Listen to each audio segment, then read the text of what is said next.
Hello, everybody. Good evening to you. This is the Equine Touch studio calling you again. Sounds like I'm doing one of those, what is it? Eurovision. No, today I'm joined with Kate Prowse, who's one of our other UK instructors, ET instructors.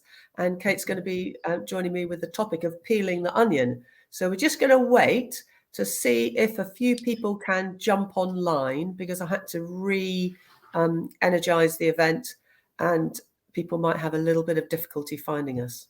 So I've been going around posting us in a few places. So do let us know where you're joining us from. We always like to know who we're reaching out to. And please excuse my voice. I'm just getting over a bit of the lurgy. So I'm fine, but I might be a bit croaky. But Kate's voice is fine, isn't it, Kate? You're fine today. I hope so, yes. And you've moved now, Kate, haven't you? You were in Essex, but you've now moved to Norfolk. Yeah. We took the crazy plunge and moved in the gap between the lockdowns in 2020. So I cannot believe it that we've now been here for 2 years in Norfolk. Yeah, it does feel like home, but we've still got masses to do. But it's lovely to have the horses at home, and now we've got a base to run ET and VHT from. Although I do still visit the place in Essex where I was, so Duke's Farm in Roxwell, so I still go down there, see people, see clients, see horses. But yeah, this is kind of spreading the wings a little bit. Yeah. Oh, great. And we have got a few joined us. Doris, who I know isn't her real name, but anyway, Joyce is joining us first. So hi, Doris. She's coming to learn ET with me in March, so that's going to be super. And Claire's given us the all okay. So yeah, we are reaching out to a few people. So yeah, I think we'll sort of start, Vicky, Katie, because we're sort of going to be leading in a little bit gently to this, because we're bringing quite a few sort of phrases that we use a lot within the ET sort of teaching that maybe just want a little bit more explanation. And I know you wanted to bring up this topic with the peeling the onion idea. So just tell me a little bit, well, what do you think about peeling the onion? Because then I might have a slightly different view, and then we can sort of exchange ideas. Yeah, well, I was thinking about this earlier, realizing we were going to talk about it. And I thought, this idea of peeling the onion, it's quite a few people talk about taking the layers off, especially in sort of therapies and that. And it's what I say to my clients. I say I can come to your horse and do the body balance, address what we can, and I say, we work on the outer layer, what the body has put out there to the top, to the surface. But that might not be the end of the story. There might be many layers underneath, and it's a case of sort of following the trail and going, how deep do you want to go, or how big is the onion? Because some are very big onions and some are little shallots. Yes, and I suppose how deep is always dependent on, well, as an individual, where they want to go with that journey at a particular moment, and where that body can go. Maybe it just can do one reset, and then it's happy for another few years, and then it wants to do another reset. Or you can have someone like me who's on a bit of a trajectory, and you just keep picking away. Absolutely. The only thing I pick up about the onion idea is, when you think of an onion, it's got a complete layer. And I always think, that the way we talk about changes within the body or healing is it's more of a spiral, that things will come back. So topics that you think you've dealt with, or issues you might have dealt with, like, oh, I thought I dealt with that imbalance in the hindquarters, or that left hind weakness, or whatever, that usually they will come back around, but then you're working at a deeper level. So I think, that's that sort of, as you say, you're spiraling into the body all the time. Yeah.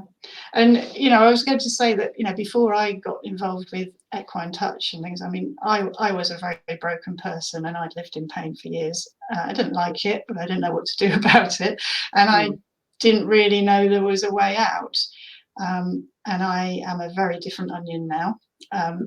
But I know I am still getting changes in some of those familiar places, like you're just saying. It's the same it might be different places that crop up, but sometimes it's the same places, the really critical places, but you have just gone to a far deeper level. Yes. And yes. you know, they resurface and you go, oh, I thought I dealt with that 5 years ago, but no, it's back. Now, and I find, and I'm on the same sort of thing, but I would not have thought that I was in pain because I was just blocking it all out. So you're helping everybody else, but you're sitting there thinking, well, actually, you know, I'm probably in a bit of a worse state than you are, but you just sort of ignore it. And actually, we know horses like that as well, don't we? That just blank you and don't let you in. Yes. And then I also think that that the idea that you're on a declining spiral throughout your life and you're never going to, you know, you can't get any better. Hi, Amanda. That you can't get any better. I've just totally reversed that in myself, because the last 10 years, I've really regained my physical strength and regained my balance and stability, I suppose. That's what I say, core stability through my pelvis and everything, that I can look back recognizing moments when I was a child, or a pony club photograph where I'm always cocking one hip to the side, you know, that I think these have been there, you know, maybe even from the womb, you know, however we think about healing, whether it's, you know, whether it's a past life or there is genetic weaknesses in our structure or energetic weaknesses in our structure coming from different areas, that you know, you can keep plugging away at healing that. And it's not necessarily always a physical. The physical might be what's bringing it to your attention, if it hasn't already come to your attention in another way, either an emotional imbalance or mental or anxiety or something.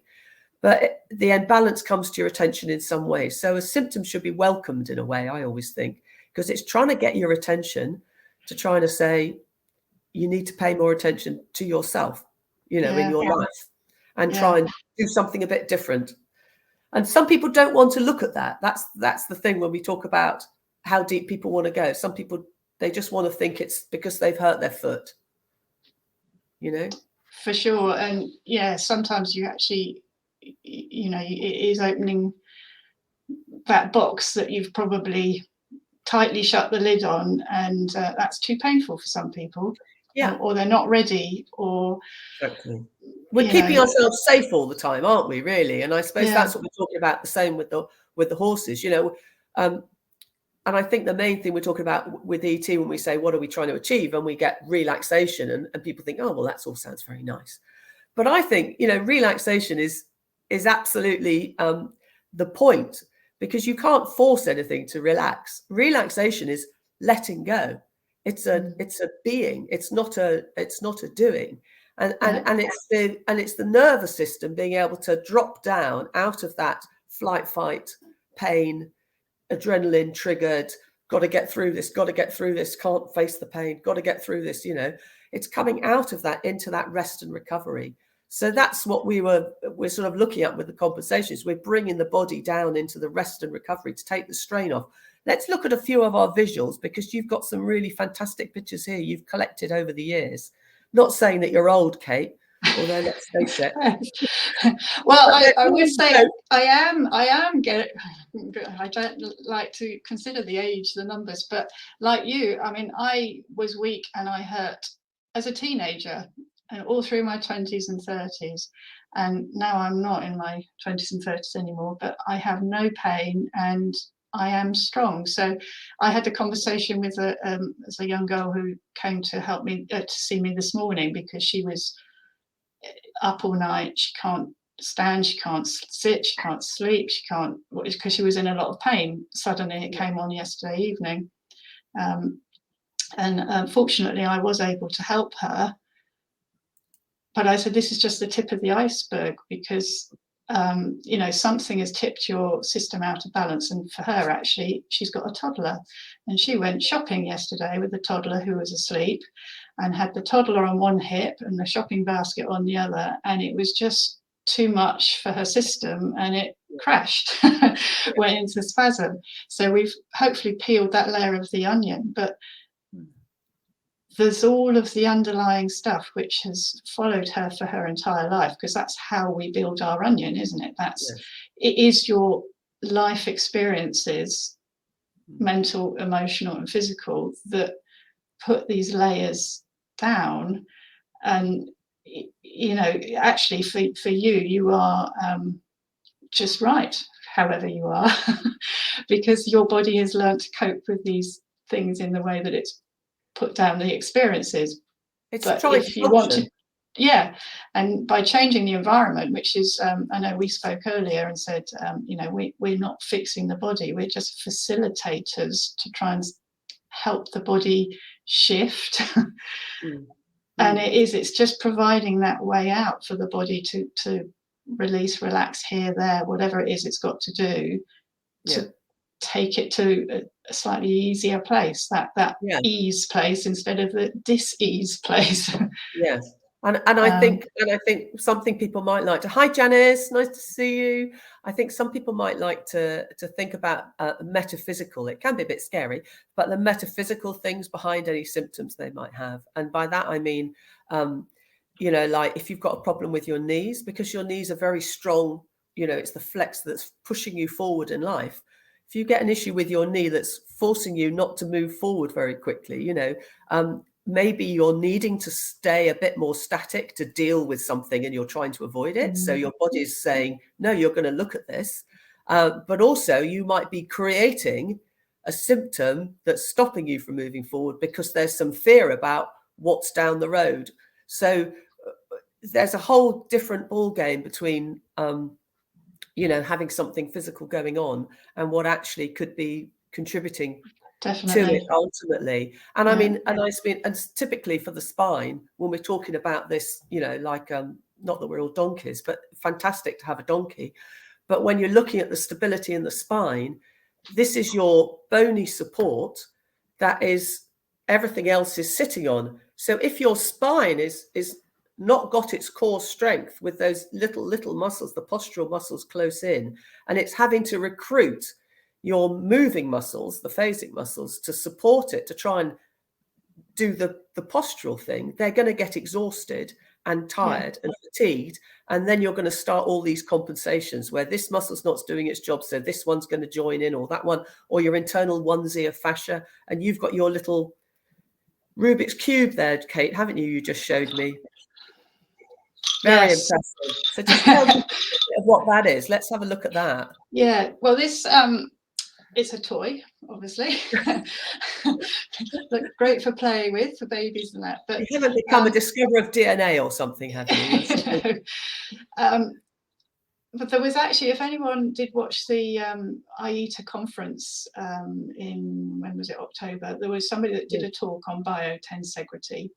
Yes. So this is a toy, but it's built on the basis of a tensegrity model, which I don't know nearly as much as that that lady does about biotensegrity, but the basic principles are it is built how it is built, and so for its design, it has a dynamic equilibrium, and then it's all in balance with itself.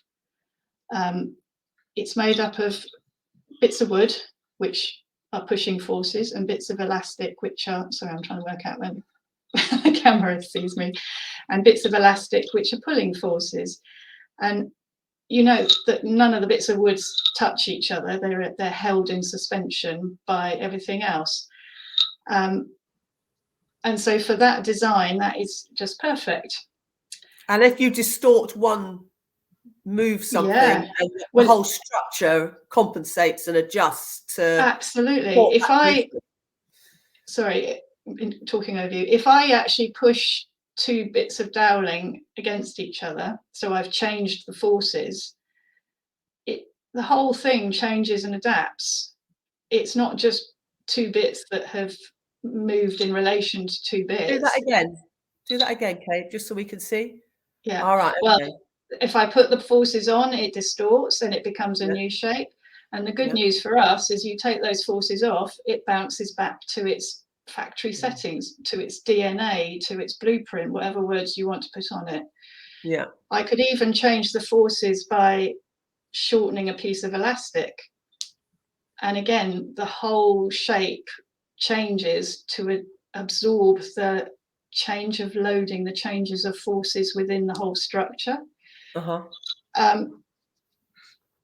And you know, you could substitute in the body the bones are the bits of wood or the sticks, and all of the soft tissue in its different forms. So your muscles, your tendons, your ligaments, your fascia are a bit like the bits of elastic that hold it all together. And that's the good news for like you and I, who were very broken when we were younger, and now we're not. You know, we've been taking some of these layers off by allowing the whole to come back to its factory settings, to its proper DNA design, where it functions optimally because it's got less rubbish in there, jamming up the system. And if sorry, okay. Sorry, I was just going to say, you can then just change, try and put it in the right place. This is a very crude adaptation of that basic model, which could be a pelvis and a pair of legs. Okay, that's easier to see, that one, actually. Yeah. It's a little bit larger. You know, there are clever people out there that have made proper models which replicate all bits of the body, but you know, if this is a leg and say your hamstring gets tight, it's changed the whole structure of everything. But also I can feel the movement here is fairly free, but if I then do that, everything jams up. So in a way, I find that, and like I said at the beginning, I knew nothing about this onion at the beginning of my ET work, and through experience and case studies and frustrations, because you know you can't follow the progress you think you want to make and that.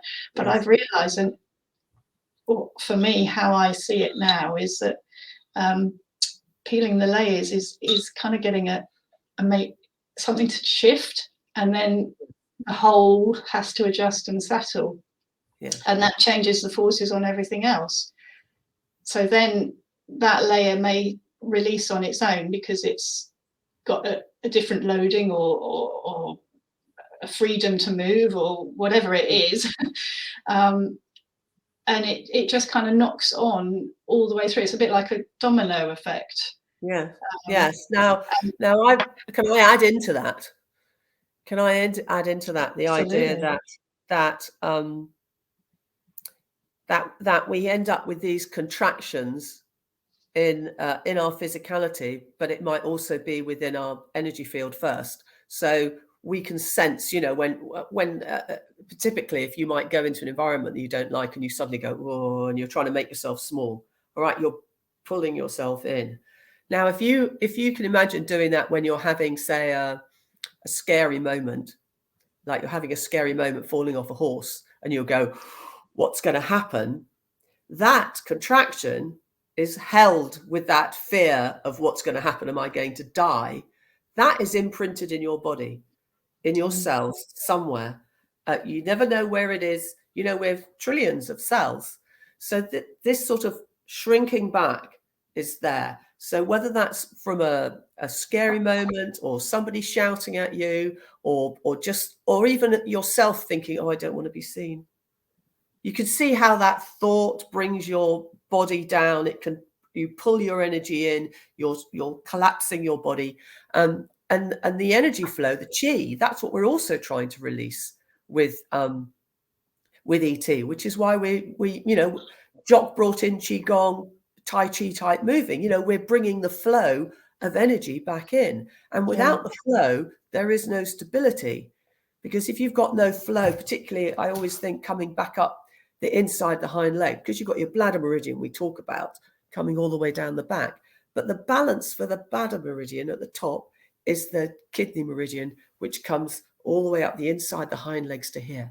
So if you've got a lack of energy, and that's bringing the strong stability of the earth into your body, because we're this drawing energy from above through our bodies to below, and below through our bodies to above. That's what the yin yang energy is all about.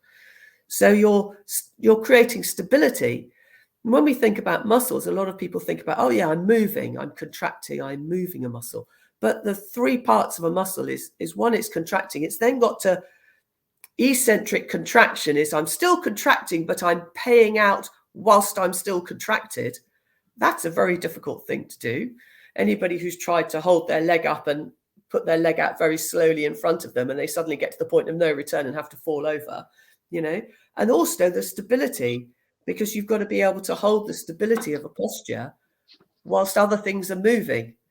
So a lot of people think with the horses, that muscle's not working, that muscle's not contracting. Well, it's actually the stability or the different way that the fascia or whatever is trying to stabilize the body.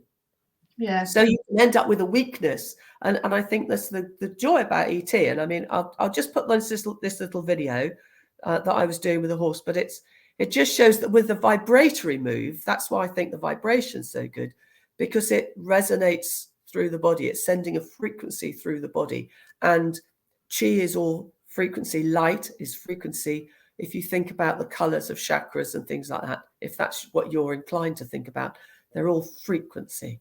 So I'm just going to show you here. This is the one I went to see today, which I couldn't see in the end because he's just gone and hurt his leg.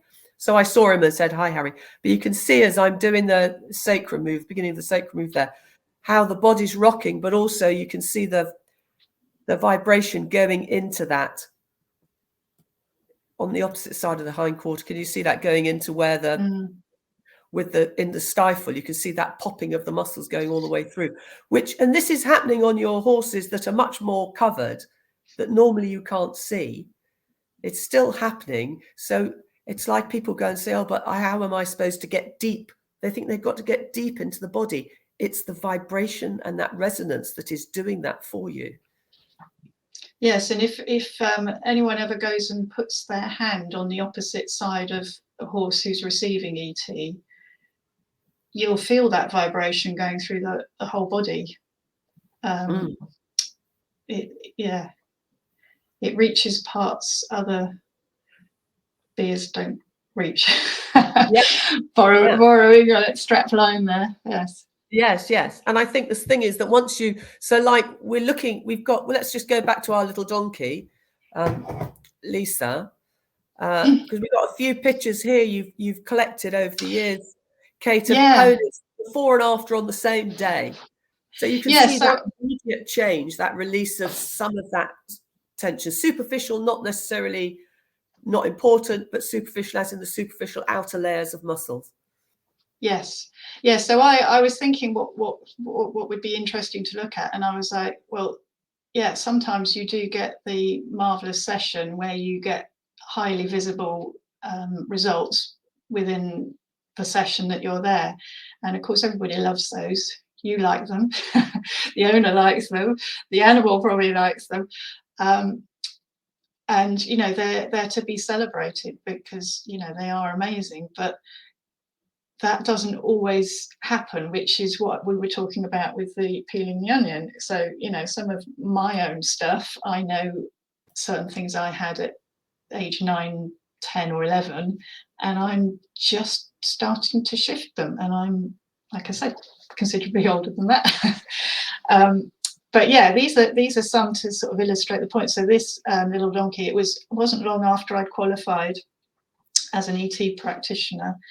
And this was actually a referral from my farrier who knew these people at the small donkey stud, and he'd been trimming, and this little donkey had a foal, and I still don't know exactly what had gone on, but she'd had an ongoing problem, but it had got a lot worse since the birth of the foal. So you can see the curve in her back, and you can see also a little rubbed patch on the right of her tail. So she was, I think she had been leaning on, sitting on walls and things to try and relieve the tension. And I'd never worked on a donkey, and I was like, oh crikey, but you know, you follow the principles of do your basic body balance, do the areas of concern that come out to you. So I just had to feel my way around her body, and there's the result after one session. I did go back for, I can't remember now, it was years ago, but 2-3 sessions perhaps, and then the owner was content with the condition of the donkey, and I didn't see her again. But well, no, it's fantastic. And I mean the fact that you can see the way that pelvis has settled. on that picture on the right hand side. And we did touch earlier on about dogs. So my brother's got some donkeys, and I used to work on their old donkey, it's a rescue donkey that had come all the way from Portugal. And I learnt from her, and also the other donkeys who then did a bit of carriage drive, well, long reining and did a little bit of carriage driving. But I tried to long rein them like a pony. Doesn't work.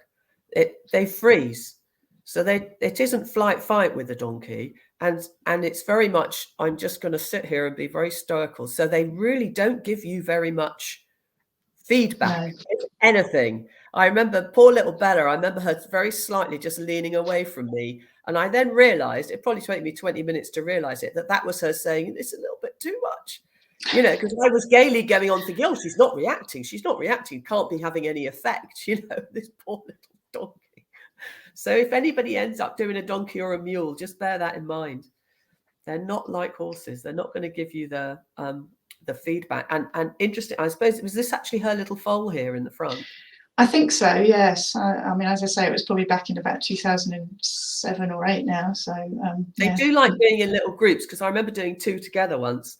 And whilst I'm doing one, the other one's like right here or wants to get in the action, you know, that sort of thing. So they're great fun to work with. Yeah. So, no, I mean, it was a small stud, so I think in all there were about 15 or 20 donkeys there, and they were all hanging out. So it was a nice setup for them. But yeah, that's lovely. Well, let's just, so we got another one here. So this is a staggering improvement. Yeah. So that again, that was within one session. Yeah.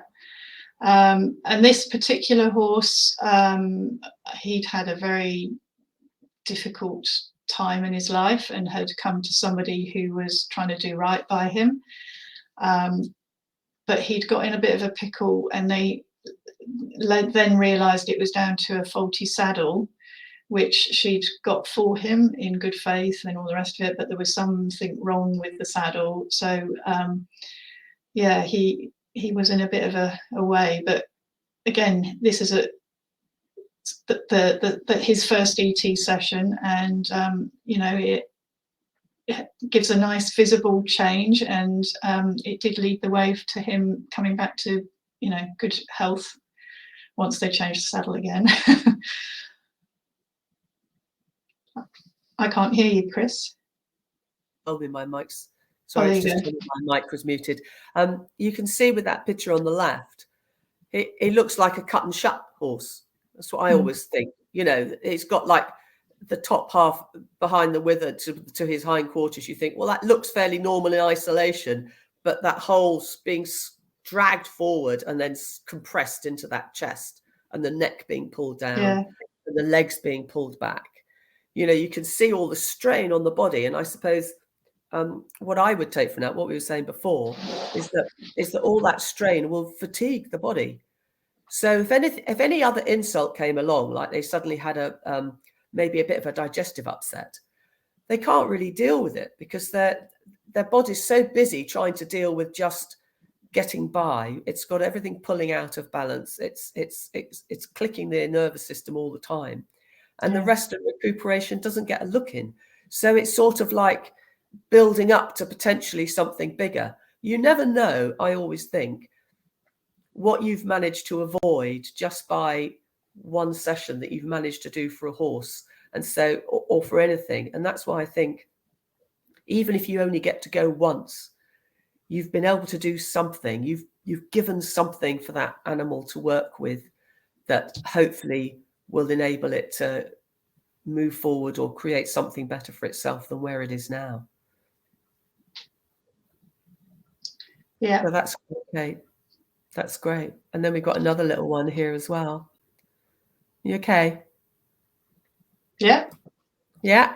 So this is just a little cob who just arrived at this yard in Scotland when I was working at the tail end of last year, and never had ET before, and you know, probably 25 minutes, and then he's standing nicely over his legs. And one of the things I thought about this was, you know, when we had the talk with Matthew, the farrier, they'll talk about the feet, you know, reflect on how the horse is balancing, you know, where it is under the bony column, because where the center of gravity is going down, he needs his legs, his forelegs back there because that's what the body needs to keep the balance in the right place. But actually, once you can help that balance change, they can then use their legs and their feet and their hooves in a more normal fashion.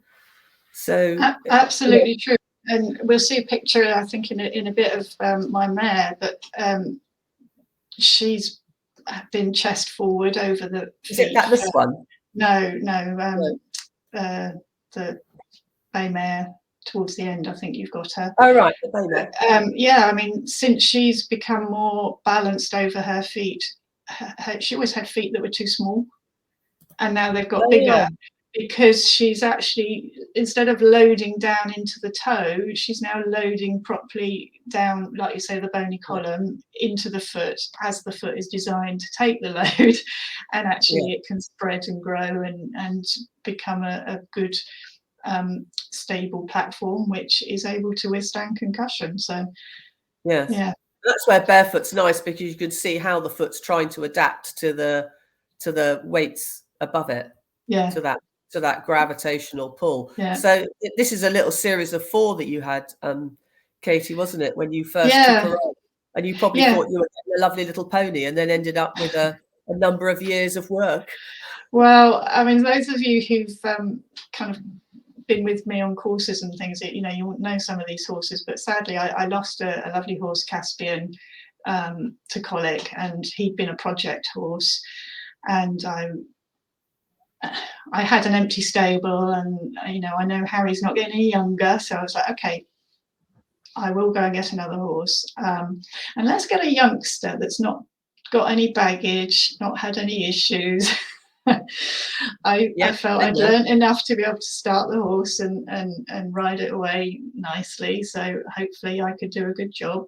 Anyway, we went to view this horse, and again had a puncture on the M25 and had to wait for recovery and then go and get tyres and all the rest of it. So by the time we went to see this horse, we'd had a bit of an adventure already. And in that first picture where she's being held, she was 2 years and 10 months, so she wasn't unstarted, but she was polite and nice to be halter worked. We let her run loose, she'd pick up her feet and all sorts of things, and she appeared a nice horse, so we sort of went, yeah, all right. And actually, without going into too much detail on her specifically, I knew on day 2 or 3 of having her that all wasn't as it might seem. Simply because she only ever rested her left hind leg. She would never rest the other way. And then obviously as I started looking a bit deeper, it was like, oh, what about this? What about that? But there was nothing that really stood out as a big red light, because as I've later found out, everything was pretty compromised. So fall. Sounds like maybe she had a fall as a fault, which is something that happens. But again, we lay down things when we're young. It doesn't become obvious until later on that there's something going on. Yeah, well, my own instinct on this tells me, because I found quite a hole in her left hamstring, and I think she probably slipped or did something very young. It hurt, so she took the weight off it, and then she got into the habit of standing on her right side with her weight pushed forward. Like gelding scars, isn't it? Sometimes with the gelded, with the geldings, they can end up doing that, and it's creating that imbalance, which doesn't become obvious until they start being ridden sort of 3-4 years later. Yeah. But anyway, it took me quite a long time to let this horse let me in, and she wouldn't let. She bit and kicked around the back end. She let me in on the head and neck first, and I had to work my way backwards. She was quite opinionated. She's got a lot of Welsh in her, so she's got a bit of a personality as well. But she did quite well with groundwork. But then I had to even stop that because her fetlocks hind legs started swelling. And then she showed some behavioural dissatisfaction. She obviously came to the right person, because you were going to give her the time to try and get around all these things or understand them all? Yeah, well, just to fast forward, I mean, I'm still trying to get around them. So I have ridden her, but I started off bareback because she couldn't take the girth. And we're still kind of in that situation. But as if I move on to the second picture, which was so here you can see the tension lines in that right hind quarter there that you were talking about. Okay. Yeah, so previous to that, I knew there was major problems in the hind end, but I couldn't really get to them. And I couldn't feel anything specific, even if I palpated quite deep. I knew there was something in there, but I couldn't touch it. I couldn't feel it. I couldn't identify it. Yeah. So fast forward and doing a whole lot of other stuff, and I had to go through the back and a lot through the neck, the hyoid, the TMJ. This horse, fine for the dentist when I first got her, but then that was when she had her baby teeth. As soon as her adult teeth came out, the dentist couldn't get near her. So it wasn't an experience that put her off, it was the sensation. And we think that there was so much going on in her head, and of course the adult teeth are deeper into the bones, that the vibration was just too uncomfortable for her. So, you know, not everything is down to humans being unsensitive to horses. Some of it just, it's stuff that's happened and it's there, and we just have to kind of if you think about deal with it. All those nerves, the cranial nerves in the face, and then they're creating sensitivity in the ears and things like that. I mean, it's totally understandable. Yeah, but accept what they do. Yeah. So anyway, well, you know, this has been a lot of work. You can probably tell from me, I'm a bit like, oh, here we go again with this. Exhausted. Those marks came out quite suddenly. Like I was doing an ET session in the stable, and I was like, oh my God, what are those? They weren't there before. So those marks came out quite suddenly, and I believe, come back to this, because stuff around it had suddenly let go, and those were the bits that were tighter that were still there. Yeah. And so of course I got excited and went, right, all we just got to do is get rid of those. And we're there. I did work them for 18 months. And you know, they well, we'll see in a minute, but they have faded out now. But yeah, I've tried to bully the horse, to bully the body.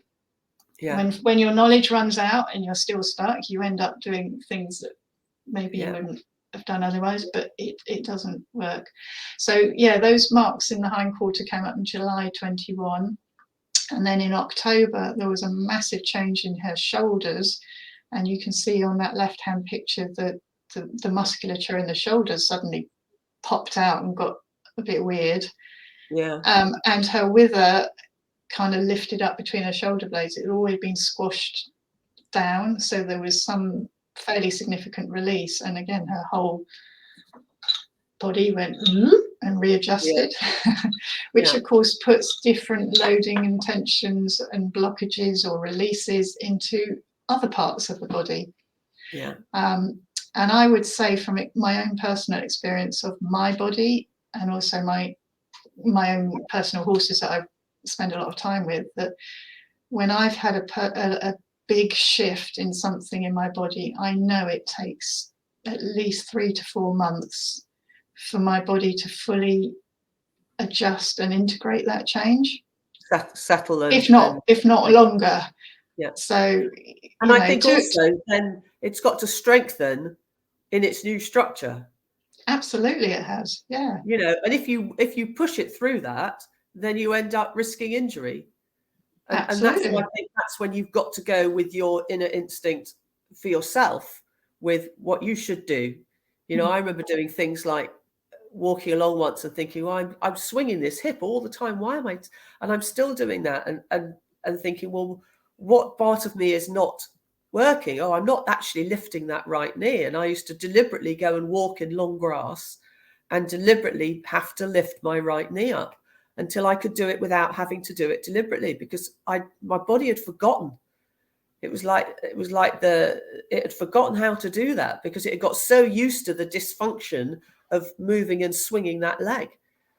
So, you know, and then I'd be okay. And then every now and again, I'd have to remind myself, you know, and then I'd do all that. And then gradually you feel that stability come in, and then you can start doing other things. I used to walk down the stairs backwards for about 2 years.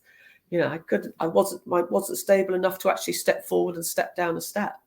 And I've got stepping stones here. So that was always interesting. I remember the first time I could actually walk across the stepping stones. Now, I'd been able to do it 2 years before when I was still crooked, but then things hadn't started adjusting, and then it adjusted and I had to redo it all again.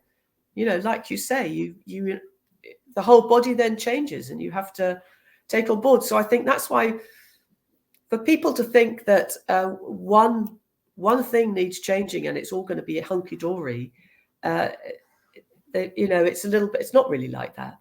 It might help, but ultimately, and maybe that is enough for an individual. But sometimes you think, well, actually, I want to be able to do that now. I'd said to myself, I want to be able to get off of the ground now without being like my mum, who's 30 odd years older than me. You know, how am I going to get the core strength to do that again? Yeah.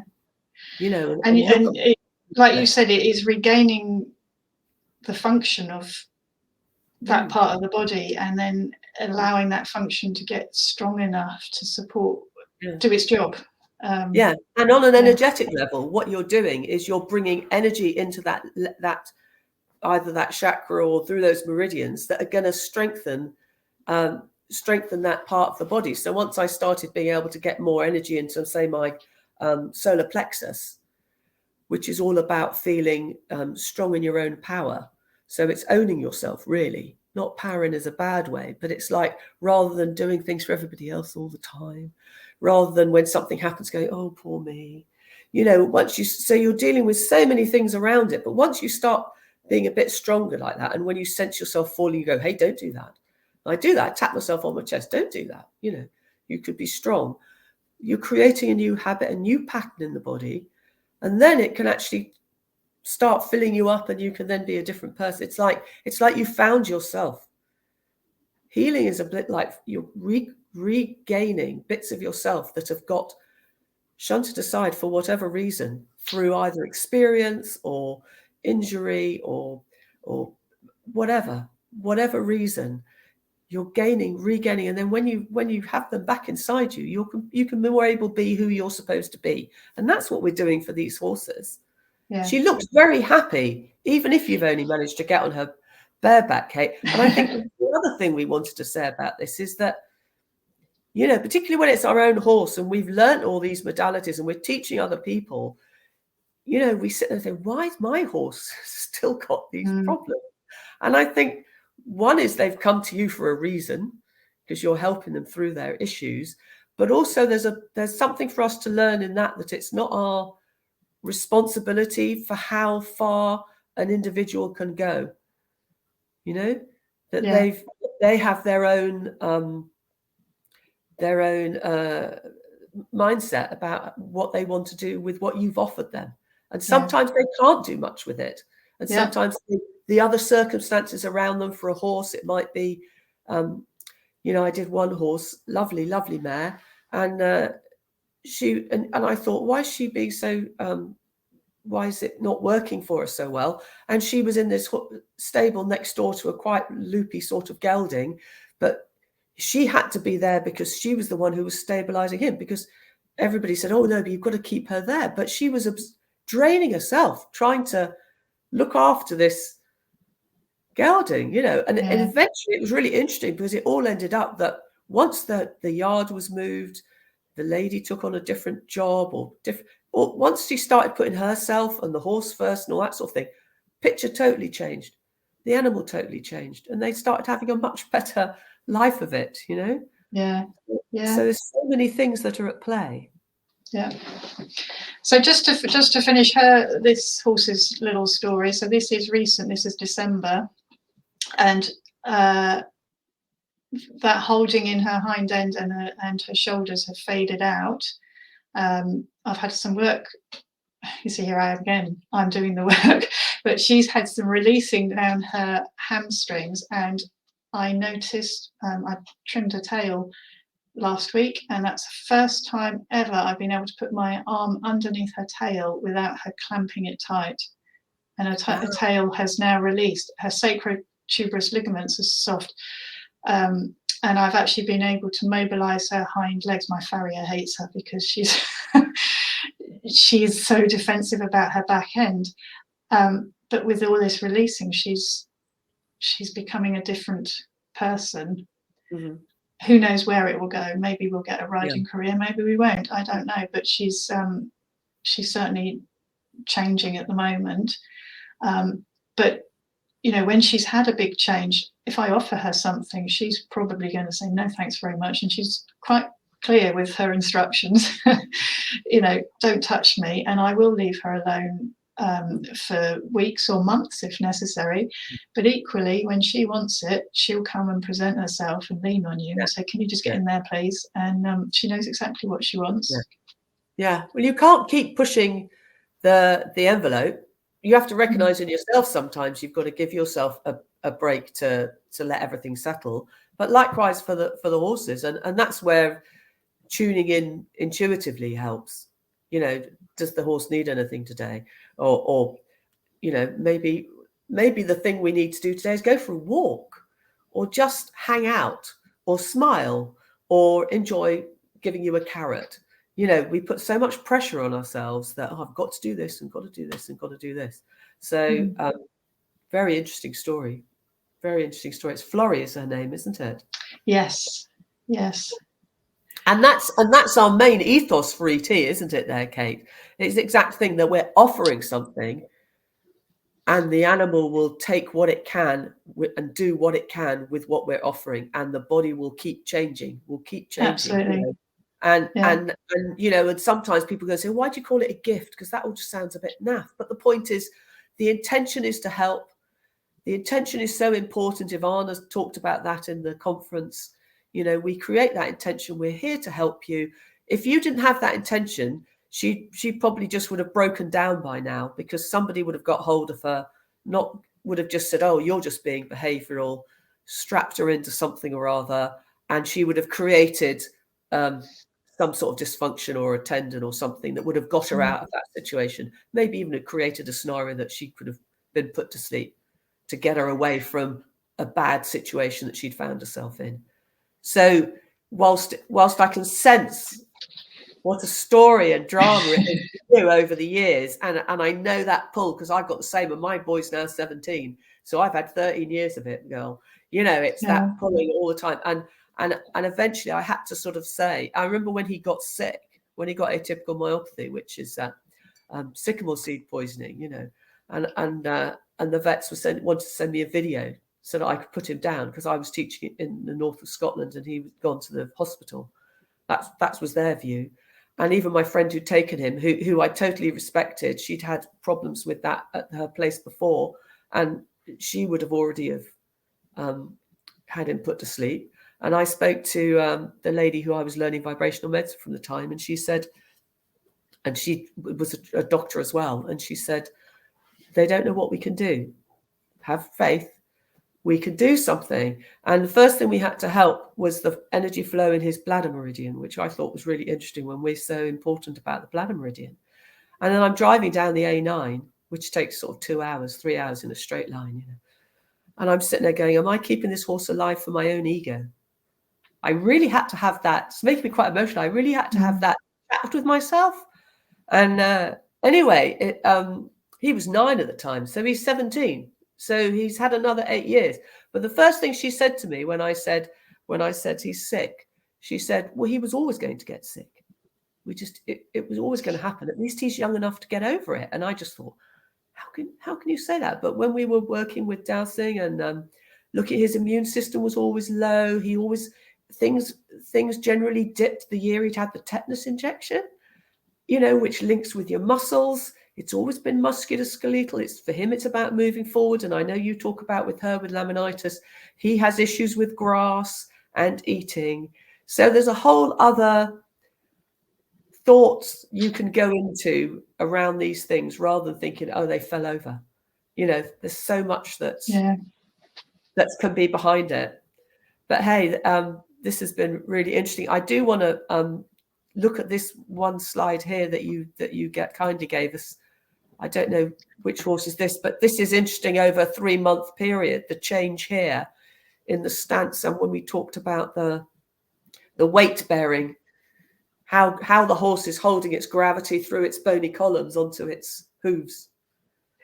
Yeah, so this is actually a client's horse who is retired I think he's 15 or so now, because he's got a lot of arthritis in that left hock. Okay. But of course, when I first met him, I was like, but what's going on with this front leg? Because this front right leg was very twisted and kind of pulled in and what have you. So the arthritis came on and was the career-ending thing. But the leg had been with him, the front leg problem had been with him for years. I mean, he had a previous owner, and you know, I think it was just, well, that's him. And I'm not speculating on what came first, but I know there was a lot of imbalance in that whole horse because of the front leg, which potentially could have strained, overloaded, disrupted the hock.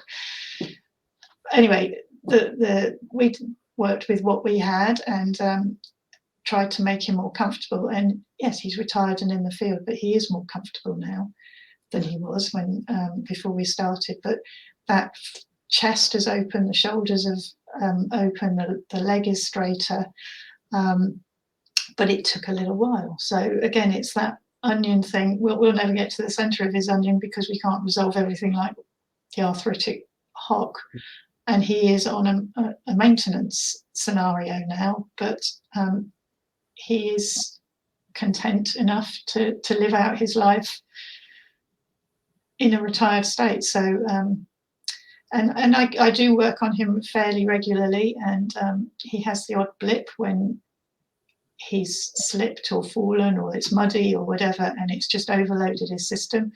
But having peeled the onion once, because I always find that the first time getting through the onion is the longest, and you know, sometimes it can be quite hard work chasing things around.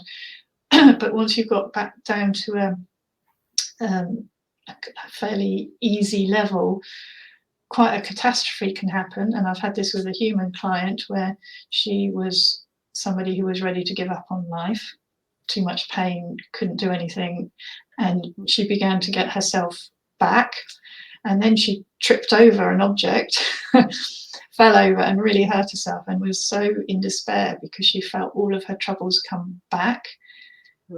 But in one session that all went away because it was fresh and it wasn't ingrained and it wasn't buried. Excuse me. So again, this horse, you know, one session and he kind of comes back to his content state. Excuse me, I'm gonna have to. No, that's, I know, because I'm busy drinking here. And I think Kate, that's testament to getting to a point that's always so valuable for people to learn for their own animals, just because you can then keep that support going, you know, keep that support going for the horses that, or the dogs or whomever that are doing so much for you. I do think we need to make sure we cover ourselves in that, though, so that we're not all giving out all the time. But yeah, I think it's been totally fascinating to do. We've just got this one little slide with somebody just showing here a human, the difference for the human, even though they're lying down. You can probably see the change. But if you look particularly at the feet, you can see how different that is. And the way you can look at humans, I always think is, and this is what I'm going to try and focus on this weekend for this demo down in Sussex, is how, you know, if we could be conscious about, are we actually evenly weight bearing on our legs? How much we're leaning one way or the other. The thing about the energy flow and the grounding and that stability coming up through the legs is, if there's a lack of energy flow anywhere, chi or outer energies, the body will fall that way. It's a little bit like if you've got that plasma holding you together like this, then your body can move. But if one bit's weak like this, then it will fall. Mm.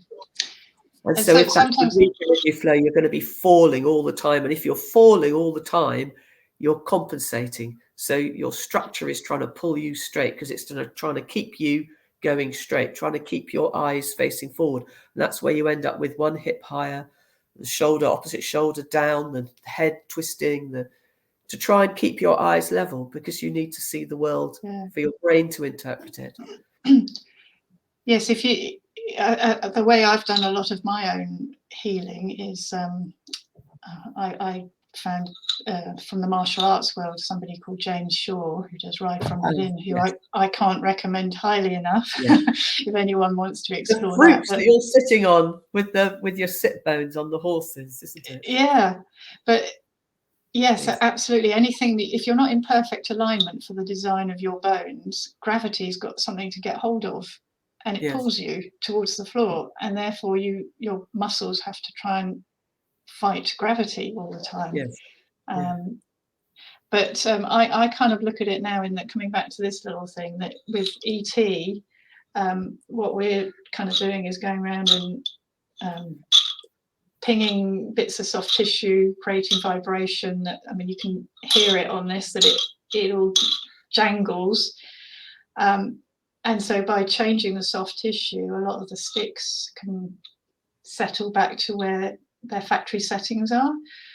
Whereas I've also try and encourage people that if you take your sticks and put them in a better place rather than where they started out, so say these two bits are your seat bones, left and right, so if they're a bit, I can't find where the camera is, there you are. So they're a bit wonky, if you then come and say no, go level on a chair or the saddle or whatever it is, then that changes all the elastic tension. And some stuff might start to really hurt, but if you can wait for the release, it might well melt and fade away. And again, you've got another lasting change because it's come from within, not someone trying to force onto you, which is recruiting that, do this, do that, and active doing, rather than that sort of, as you say, that releasing, melting away. And I mean, that's so important, because no matter what you do to help your horse be in balance, if you get on it and you're crooked, then you're going to be then causing that horse to all the time have to support that crookedness. So if you're leaning, if you've got more weight one side of one seat bone, more on one side, the horse is going to have to push up more underneath you to try and balance you. So it's all physics, isn't it? It makes you step under your weight because your gravity is pulling your weight. So we ground through the horse. When we're on the horse, we achieve our ground is through the horse. So if we get on the horse mentally and we're a bit like that, the horse that might have been feeling quite happy-go-lucky, and you get on his back and you're going, and he goes, oh my goodness. It's like putting somebody on your back, when you're giving someone a piggyback. I haven't done that for many years, but giving a child a piggyback, it's leaning back here, laugh, all that sort of stuff. It's absolute nightmare. Absolute nightmare for them. You've got to think about your poor animal. Yeah, you've got to spend some on yourself rather than another rug. Go and get a massage or go and get some VHT.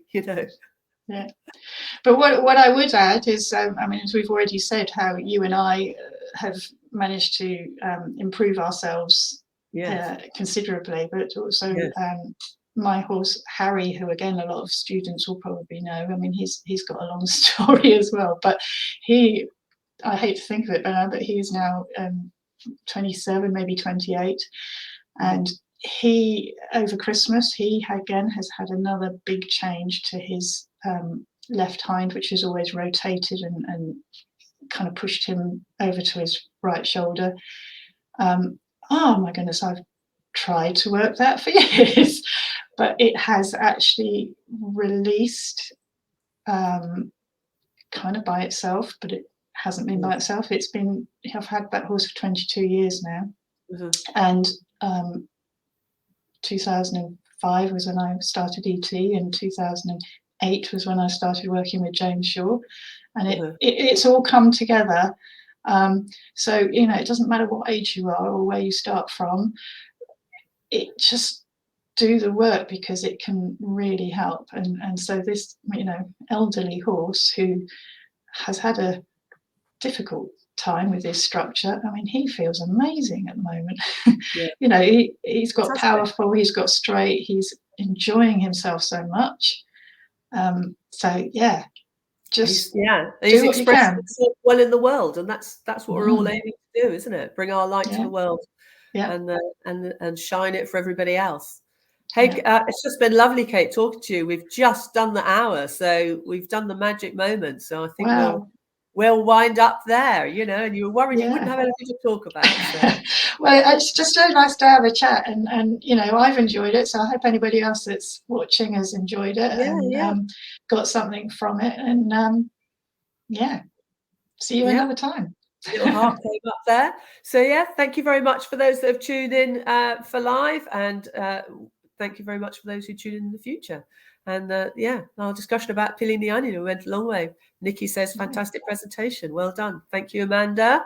And Katie, thank you for joining us and for your lovely visuals and everything. Okay. Take it now, everybody. Happy New Bye, Year. everyone. Bye. Yeah. Bye. Go peel your onions. No, don't peel your onions. Bye.